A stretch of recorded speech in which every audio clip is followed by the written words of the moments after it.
You know, my wife and I sometimes joke, if none of the kids come into the business, it gives us an opportunity to sell and to move to southern Florida. Well, my dad says he's going to retire tomorrow if he could, but hopefully he doesn't, so. But really, from a realistic standpoint, I'm really happy. Allison has come into the business, and I think my son probably will too. I love what I do, and I do want to be involved in the future for a long time. Whether it goes beyond that, time will tell. Time is short. You have to do what you enjoy, and if you don't enjoy what you're doing, you need to change jobs. Wichita still is a fairly traditional market. We right now are sitting at about 42% cremation. Our business is a lot of Catholic business. There's still more the traditional burial. One of the things that really has changed is that everybody had the same type of service.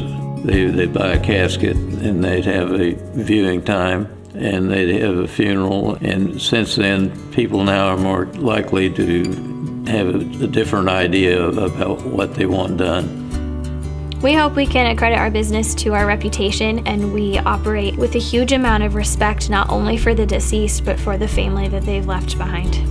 We have a large full-time staff of funeral directors because I prefer that one director not handle more than 2 or 3 families at any one time.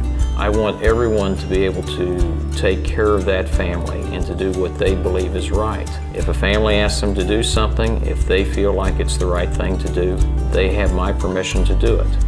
We want to let the family know that it's about them, following their wishes, making sure that their needs are met, and we would go to any lengths to make that happen. I feel like my parents raised me to be kind and to be compassionate, and those are values that we use every day.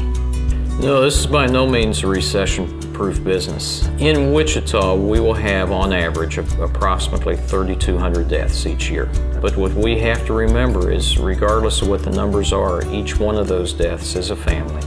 We are the people that when somebody passes away, they call, whether that's at midnight or whether it's at 9 o'clock in the morning.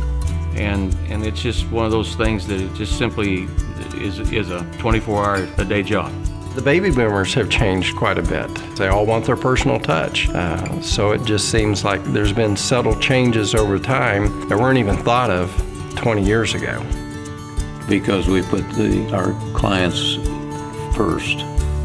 If they want something, we're going to find a way to do it. To be able to help them makes it worth to do what you're doing. Life is something to be cherished. You never know when your time is, and you need to live every day to its fullest.